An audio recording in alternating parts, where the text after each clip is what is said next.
We're here.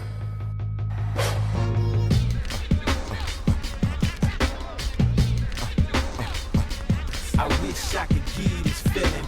I wish I could give you this feeling. On the corner. What up, everybody? Welcome to another episode of the Corner Podcast. Kel Dansby here with the old man Andreas Hale back in the building. Hopefully you had a nice, relaxing week. Being a father, being a husband. I know it's nice. Your child never cries. That's the first thing me and Cole said. We came on the air. This man lies on his child. It was the most well-behaved and calm baby I've ever met. Not having this conversation. He is a saint. Shout out to him. He's invited on pod whenever he wants. Okay. Anytime he wants. He doesn't say much, but anytime he just wants to sit here in front of the camera and not cry, he is my honorary guest. So hopefully you enjoyed your week. Producer Cole Bebe and me held it down for the week. That was really dope. Always great to have Cole on the set. He is in the booth again today. Check out our AEW Forbidden Door recap. If you guys haven't, it is up right now. That was fun. Great show there. Dre, we're going to get your thoughts on the show later on in the week because we have a ton of pro wrestling to talk about this week. Oh, yeah. WWE's in town. We have Money in the Bank. For my money, it's the second best pay-per-view WWE has because that's intrigue, just like the best pay-per-view, which is Royal Rumble. Money in the Bank has the same because you really don't know who's going to win. I mean, WrestleMania is the best pay-per-view. It is not. Yes, it is. No, because we go into WrestleMania, a lot of matches, we know who's going to win. Some people have no chance of winning. Like, we don't get that same. It's a grand spectacle, but it's not the best pay-per-view. Royal Rumble is the best pay-per-view because you have surprise entrants. You don't know who's coming back in terms of legends and everything else. You don't know who's going to win either match going into it. It's always relatively a surprise. You don't know who's coming out when. No, and then the auxiliary matches are always all right. No. Royal Rumble, there's usually like three people that you think can win. It's more than WrestleMania. No, it's not. Because WrestleMania is usually cookie cutter. No, it's not. Did you, like this WrestleMania, the build sucked, but you enjoyed it, right? Yes. There's Royal Rumbles that suck, that are 60 minutes of trash. I haven't had a bad Royal Rumble in a second. Come on. There's been a We few went to a great one. I think the one, Knock won, and then There's nothing bigger than WrestleMania. And Money in the Bank should be great, but as we talk about this one, is there really any intrigue? There's intrigue because we don't know who's going to win. Do we care?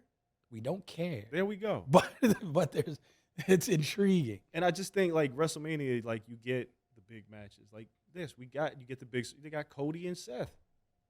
Yeah, it was a good match. So WrestleMania will always be the top show.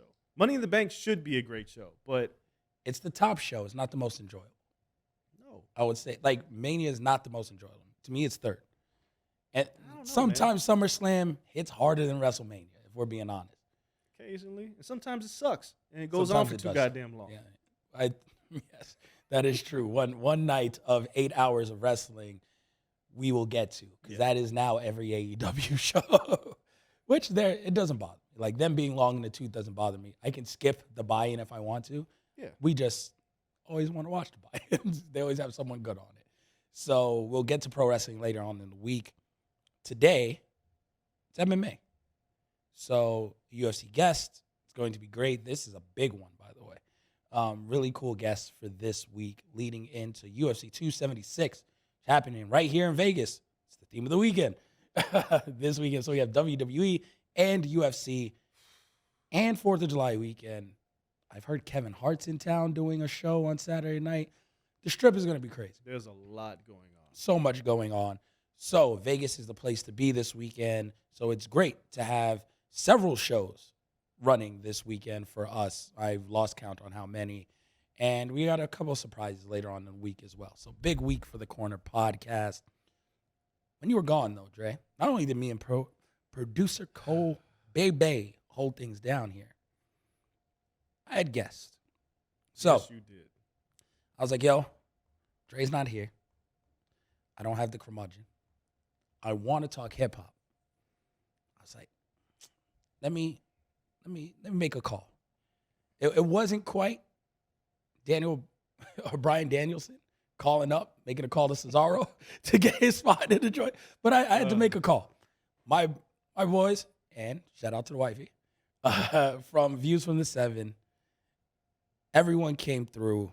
It's Skinny, Ivan, Spence, here at the desk. Shay on the chair. Everybody came through, chopped it up with me. We talked hip hop in the beginning, Drake versus Kendrick. We talked the Rolling Stones list again. We had our top 5 hip hop albums all time during that show. Me, it was fun to get different perspectives, right or wrong, on hip hop. Because for so many years now, I have sat next to Mr. I gave Kanye West 5 mics. Mr. I've been in the game before I had gray hairs in my beard. Yep. So to hear people who aren't, the top of the top echelon hip hop historian, like you're going to be in like the documentaries, they're going to call you like 15 years from now to talk about shit in early 2000s. Yeah, no, I didn't want that perspective. I wanted like barbershop perspective times 10 because Spence is a little crazy. So had them in here and it was funny. Got good feedback online. Good reach on that episode. Everyone's talking about it. And surprisingly, I'm like minding my business. I'm working. It was, whatever. I check our reverse Rat Pack group chat. You listened to the episode. Yeah, it's because of Cole. It was Cole's fault. which is rare. Yeah, I don't listen to me, but I was gone and Cole was like, hey, you might want to listen to this. And I looked and saw who was on it. I was Cole like, set me up. I was like, let me listen. Yeah, y'all are crazy. There's a few things. To be fair, I had only one hot take. There's a few things. One. Yes. Talking about the Drake album. Yep. We didn't get a chance to talk about it because I was gone. No, now we're talking about it. It is interesting to listen to people talk about Drake's album who don't understand that this Drake album has been in the works for years. Because, one, if you don't know who Black Coffee is, and I've talked about him like a billion times in this podcast, he executive produced that album. I knew exactly what was coming when I saw he was executive producing it. People were surprised. I was like, oh, this isn't rapping Drake. Well, if you knew Black Coffee was executive producing the album, you would know he's making an Afro house album. Yep. He's always been, and this is why I like Drake. This is my thing about Drake that I like. Me and Drake have very similar tastes in music. We're not friends, but we have very similar tastes in music. He likes the stuff he samples. Like, I've been listening to Sampler. Like, all the stuff that he samples and listens to, James Blake and all that, that's all the shit I listen to. So when he goes to make that music, I get it. Because, yeah, Drake has bars and he can rap, but that's not the only thing he likes. And people want to beholden him to just being a rapper. Like, I've watched Irv Gotti was like, oh, it wasn't hip-hop. No, it's not a rap album. He didn't make that.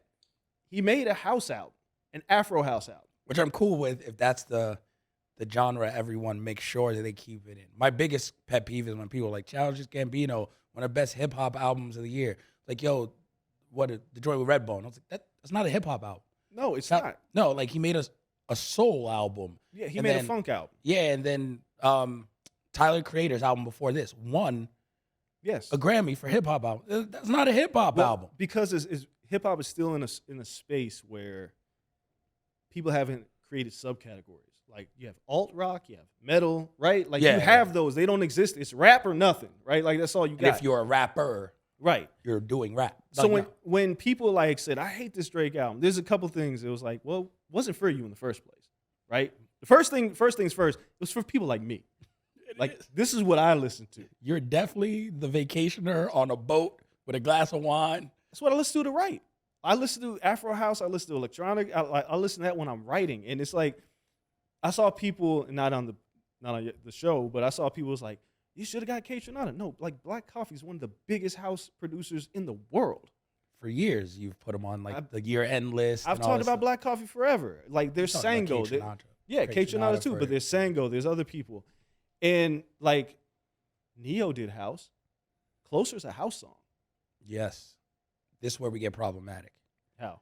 Because now with Drake, and this is my only thing with the album, I said this, I expect I need a one dance. I expect, okay, if he did 2 of these songs on the album, I'd be like, oh, that's some normal Drake shit. He likes it. He experimented. An entire album like this is like,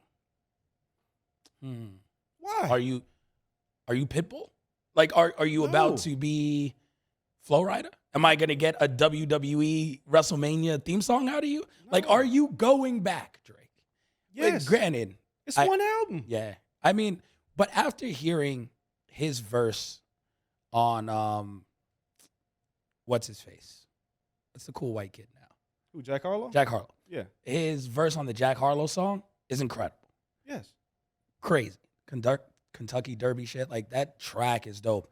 I was like, yeah, we're about to get a Drake hip hop, like, Take Care style joint. No. Like that. He was in that bag. And then it was like, what is this? How many times And it's has not Drake, bad. How many times has Drake put out back-to-back rap albums within a year?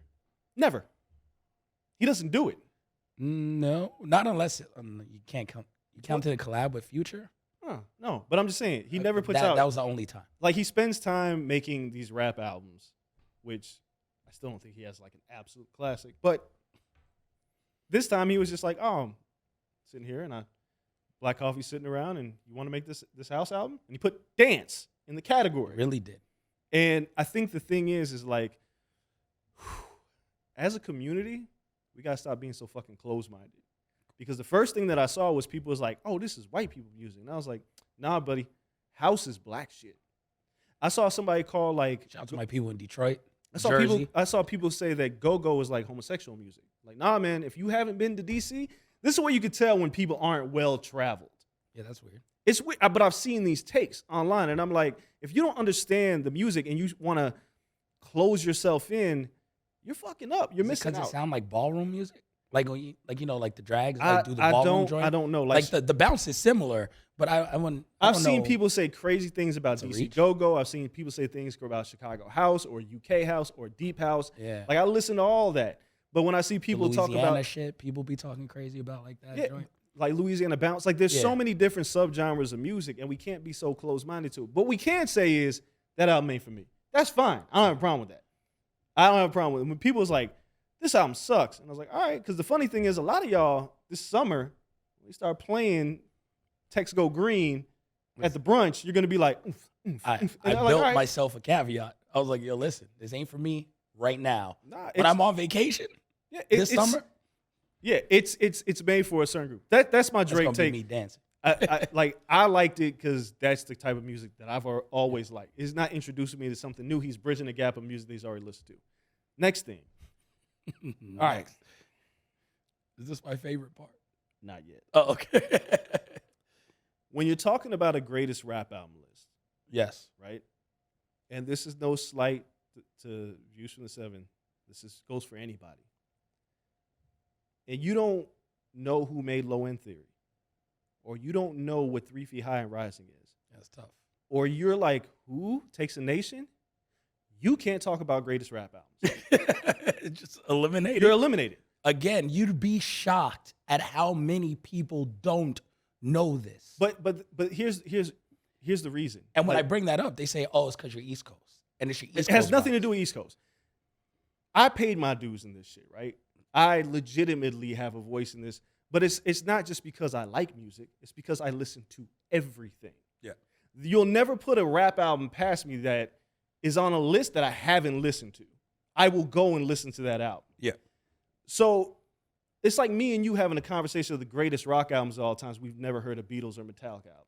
Yeah. We can't have that conversation. No. You can have a conversation about what your favorite albums are, but you can't have a conversation about the greatest rap albums or say, oh, that doesn't belong there, if you don't know what it is. You can't do it. I've been in this game for over 20 years. I have listened to everything. I have voted in award shows. I've done all this shit. Does that make me better than people? No. But what it does mean is that I have listened to everything. So I have an opinion that's educated based on what I heard. So when I see a list and people are like, what's that? And it's like, recognized as a classic album, like, that means you need to go and listen to it. That's what it means. It's not an East Coast bias. It's not a West Coast bias. It means you need to educate yourself before speaking on a list. That brings me Go ahead. to the next hot take, because you say that, but then shout out to Spence and Skinny. I hate both of y'all for this, but none but love to. I hate both of y'all for this. Biggie was brought up, and I believe the exact word was skip. I can't. That's ridiculous. Again, when you tell people to sit down with a classic Yeah. that they have no attachment to, that came out long ago, and they listen to it with, I don't know what their ears judge, but they did not hear that. I don't know. Like at this point, like to me, it's objectively classic. Yeah. Like there's nothing I can sit there and listen to and be like, this isn't incredible. Right. On any measure of music. But others do. And I can't figure it out. Again, Reasonable Doubt's one of my favorite albums of all time. I brought that up during the list. Nobody else here liked Reasonable Doubt. I kind of get that. That's like a deeper cut. Like Jay-Z, he dropped Reasonable Doubt. It wasn't an immediate success, right? Like people went back and was like, that's dope. You brought him to Vegas, like and nobody came to the show. Because Reasonable Doubt was not like earth-shattering. Right. Ready to Die. I mean, like to even suggest that it's not a classic, and like just off of impact alone, Big Papa, One More Chance, Warning, Give Me the Loot, Juicy. What are we doing? We can't have a conversation. Machine Gun Funk. I'm just saying the songs that have changed music. That album changed music. You can't. What are you talking about here? Again, if I go in to a film conversation and I say Citizen Kane is trash or Taxi Driver is trash, or if I'm talking TV shows and I've never watched The Sopranos, I can't have that conversation until I watch it. I can't. You can't. So it's like I've tried. It's very difficult. I finally got through Breaking Bad. I tell you that. No, you did not. No, it was quite good. Towards that, it was yes. It was quite good. Yes, it's not in my top 5, but it's quite good. But you have again, now I watched it, right? And I'm like, you know what? It's quite good. Yeah, the Walter White transition towards the end. I mean, it's incredible. But you have to see things like to have an educated opinion on things means you have to have an education, which means you have to learn something, which means you have to take that information. You can't just disqualify something because you haven't heard it, or you can't like if you don't like something, it's fair to say you don't like something. Like, I know a hit when I hear it, and I can immediately say, I don't like that shit, but I know it's a hit. Yeah. Like, I didn't like Soulja Boy, but I knew a hit when I saw it. When I heard it, I was like, I know that's a hit. I'm not shocked by that, for sure. It's like, but I hate it. I'll never listen to it, but I know it's a hit. You never did the dance? No. You never yuled? No. But I knew it was a hit. I knew it was a class. I knew that would stand the test of time, and people would go back and listen to it. I knew that. But I listen to people talk about rap, and it's like Twitter's made this thing where everybody can have an opinion on shit. And barbershop talk is a bunch of idiots having a conversation who don't know anything. Like people that say Mike Tyson's the greatest heavyweight of all time. How can you have that conversation if you never saw Ali, if you never saw Jack Johnson? How can you have a basketball conversation if you didn't see Michael Jordan play? Yes. And I listened to people, and I was listening to that, and it was like 3 for High and Rising, Low End Theory. What? Like, how do you can't talk rap with me if you haven't heard those and albums. That's now, like looking back, I get it. And again, I love having different people's perspective, right? So they know Biggie is the Jordan of this shit.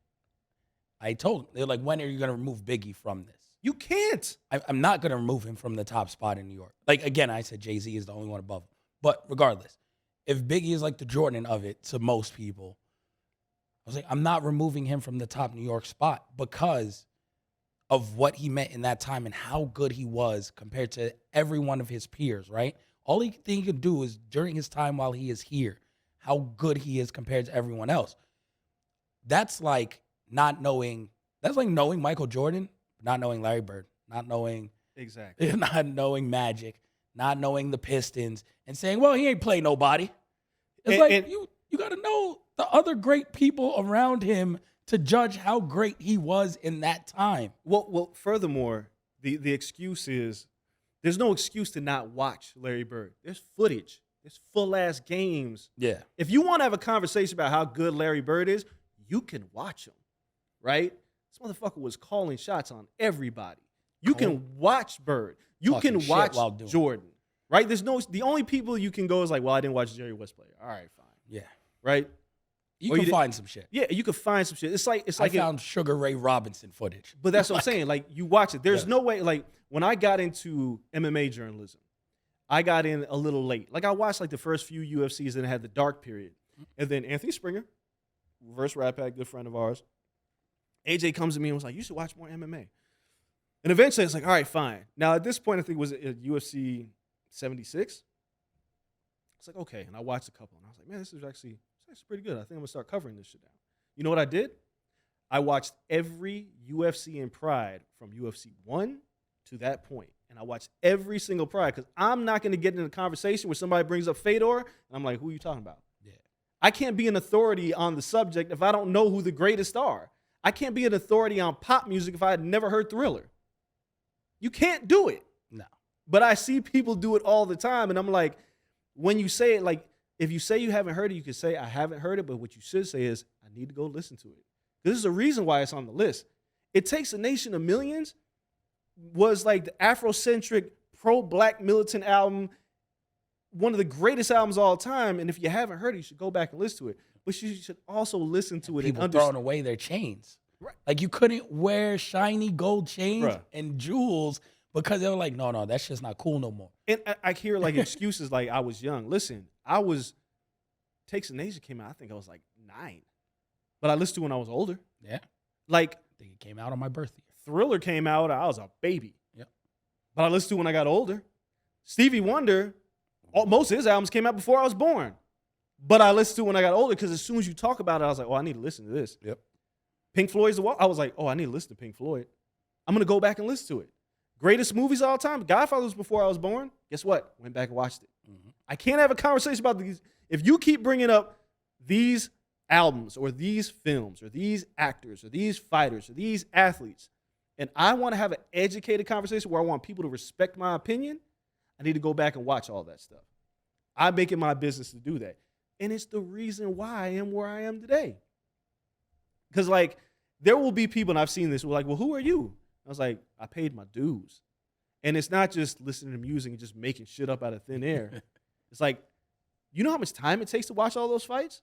Or how much time it takes to listen to all those albums? People, I will answer this question. People don't. They don't. The craziest thing is like, and I get this a lot. People just like, oh, how'd you get there? Like, be like, oh, you work at ESPN? How'd you get there? And I was just like, that's such a loaded question because it's taken 10 years of every second of my life to get here. Right. Like, I watched WEC, Strikeforce, all the UFCs as soon as I started covering the sport. And then didn't have enough time to watch all the Pride and then talk to you guys. I was like, fuck, all right, Fedor's not in my top heavyweights.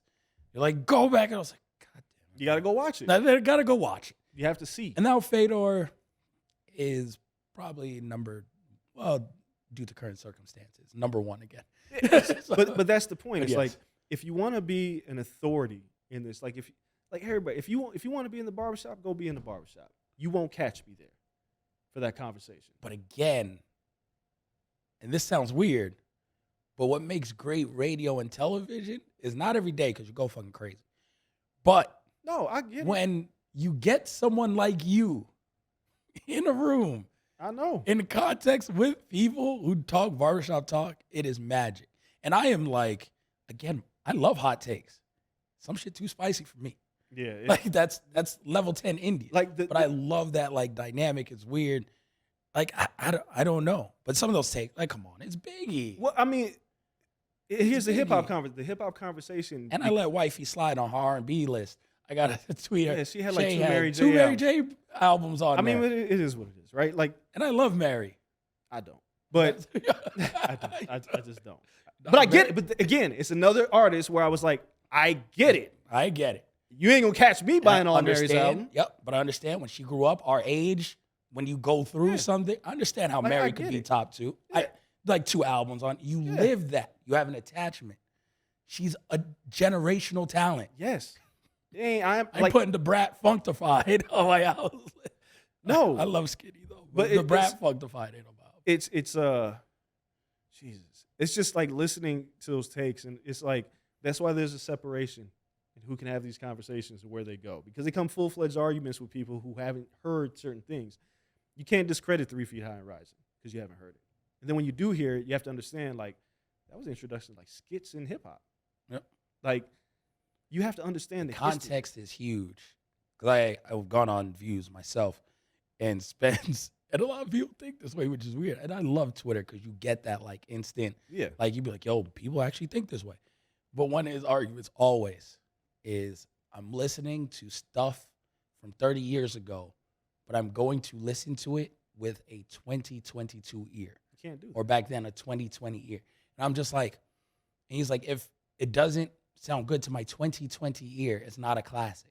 That's ridiculous. I was like, so you can't watch black and white films No. because it's not going to look good. You can't watch Star Wars. Yeah, it's not going to look good to your 2022 eye on the 82-inch TV. No. It's not going to be 4K. No. But does that make it not a classic? It's crazy. Like it's tough. Like, I was Ooh. like, it's a weird way. Like, no, you can't. You can't do that. You can't, because you have to understand the technological limitations of like making music and production. And I'm gonna get on this Dr. Dre thing y'all talked about too in a second. But Ooh, yeah. but you can't talk about I have to listen to it with a 2020 ear. Like I can't, if I try to watch The Godfather and say, well, where's the special effects? Well, I'm missing the point of The Godfather. It's about storytelling. It's about artistry. It's about where they were. If I'm watching, Even Jaws. yeah, like One Jaws, of the scariest movies of all time. You watch that shit today, you be like, you got to understand like what they worked with, like how Yep. well they worked. Like Carrie is one of my favorite horror oh, films of all time. incredible. And I don't even like horror. I love Carrie. Carrie's incredible, but they had limitations to what they made, and the fact that they made that movie the way it was, or Poltergeist, or The Exorcist, right? Yeah. Very limited, Exorcist too, yeah. but you have to understand how limited they were and the magic that they made. There were no shortcuts. Like even producing now versus then, like if you listen to Primo talk about the SP1200 and how you only had like certain amount of loop time Yeah. to cut that sample, and then you had to loop it over and over, and you had to run it through a reel. Producing is different, and you have to respect it. If you don't respect it, I don't know what you're doing. 3-point shot in NBA didn't exist all the time. Steph Curry would have been shooting all them shits. They would have been twos. Yeah. Shout out to Kareem, who said, I'm still number one, and I have 1 3-pointer in my career. Exactly. You have to understand, like, they didn't have the benefit of going to the line all the time. They didn't have the benefit of shooting threes all the time. So if Larry Bird is cooking your ass for 30 and 40 points and 10 rebounds and 8 assists, you got to understand, like, yo, it's not because he's playing bums. He played magic. Yeah. He played Isaiah, but then he blew out his back and everything else. But you have to understand the point of time when these people had competed. Like, yes, game evolves. But that's why I always, when people talk about like Jordan and the slam dunk, I wouldn't put him in slam dunk. You don't think Jordan, if you fast forward that ability into 2022, he would have looked at that creative and was like, I can't do that shit. Jordan's like, fuck you, I'm doing all that shit. Same shit. Yeah. And the vertical's still the same. Like he dunked from the free throw line. The cat still can't do it properly. Yeah. Yeah. So you think he would have looked at Vince Carter and was like, all right, I might try that. Now he might not have completed it, Yeah. but he would have tried it. Innovation's one hell of a thing. Innovate. So when you look at music and film and all that stuff, it's like you got to do yourself a favor. You can't look at those things through the same lens. Hence, you get a guy like Martin Scorsese, Right. where you see he's incredible back then with the limitations. Yep. He's incredible now Yes. with all the bells and whistles and Got all everything. the tips and tricks. It's just like the same thing that made him great then makes him great now. Yeah. And I could watch all his movies from early 90s, 80s through now, Everything. and all phenomenal. Yeah. I mean, So if Biggie would have had the production, exactly. he would have been wrapping circles around people still. He was so ahead of everybody else. That's Like you listen to Ryan Patterns. Nas won a Grammy Right. last year. Yeah. Followed it up with an album. It's probably even better Yeah. with part 2 of the same album. Nas wasn't as good as Big. And I love Nas. That's a tough one. Nas was not big. That's a tough one. Nas had a lot of slopes. No. That part is correct. Yeah. But when we're talking about Technically, we're not talking like that's another conversation y'all like technical because people talk about Eminem. It's like, yeah, he could technically rap, but yeah, but what is he rapping about? Right. But all aspects of it, like as Biggie, an MC, remains one of the best storytellers we've ever heard. hands down. Right? Heartbeat sounds like Sasquatch feet. Who was saying that? Who's saying that now? Nobody's saying that shit now. But Nas making imagery with his lines, right? When I was 12, I went to hell for snuffing Jesus. Nobody was saying that shit at that time. And I've asked Primo this. He was like, when I heard that shit, I was like, who the fuck? Like, who says that? Nas says it. Nas didn't have the like when Nas did Notorious. I mean, when Biggie did Notorious Thugs, Nas was never gonna do that. Like he tried that fast rap shit and was like, Nas, Exactly. stop. Can't switch the flow like Big. Like it's like putting Steph Curry in the paint. Like you just don't do it, right? You stick to what you know. So nobody can really like Nas took Rakim's blueprint and enhanced it. So there's like different lanes, and Biggie was just a phenomenal storyteller, but Biggie didn't get a chance to because he didn't live long enough to really talk about himself. Yeah. We didn't get that, and we don't know if he could have done it or not. We just don't know. And I want to move to this next part. Oh, one other thing.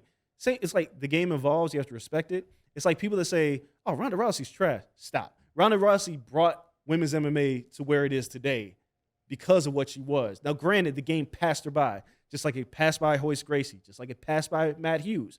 The game evolves, right? But in that window, She was unstoppable. so far ahead of everyone else. Absolutely unstoppable. So I hate when people say that. Now, this producer conversation, there are producers and there are beat makers. There is a fucking difference.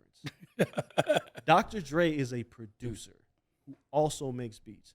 I don't ever want to hear anybody discredit what Dr. Dre has contributed to this culture and in music. Because when people say, well, no, people didn't get any shine, like I heard y'all say that, Dr. Dre put Daz in the room with so many artists. Yes. Dr. Dre put Mailman and all those people in the room, but they made beats. Yep.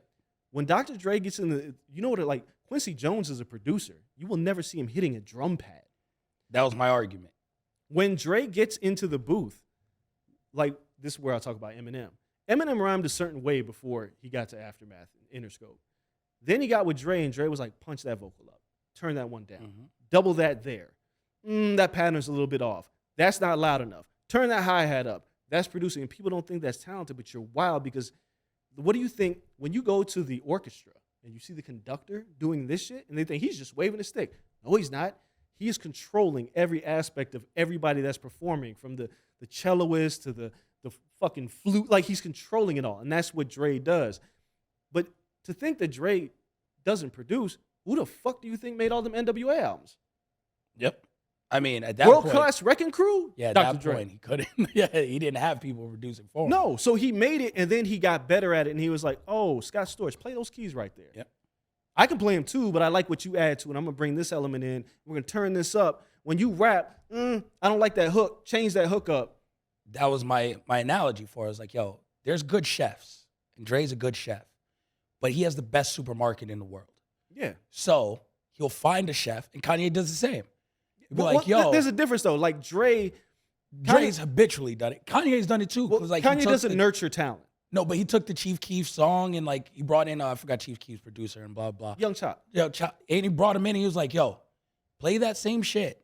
But he just But threw play people it on with all of this. No, if you listen to the quality of the beat, it was mixed different. and he mixes and he does shit differently. He's like, yo, listen, you're a great chef and you made a great meal, but you made this shit with dollar store ingredients. Come here, and I got the best ingredients in the world, and I'm gonna show you what you can do in here. So Mailman is great, but if Dre wasn't like, here goes this studio, here goes all of these assets, here goes everything I have built, you now have at your disposal. Right. Go play. Well, like what are you? Like, dude, again, Mailman went, and I don't know. I mean, look, Mailman produced on the Chronic 2001, and to listen to people talk about the Chronic was like a Snoop Dogg mixtape. What are you talking about?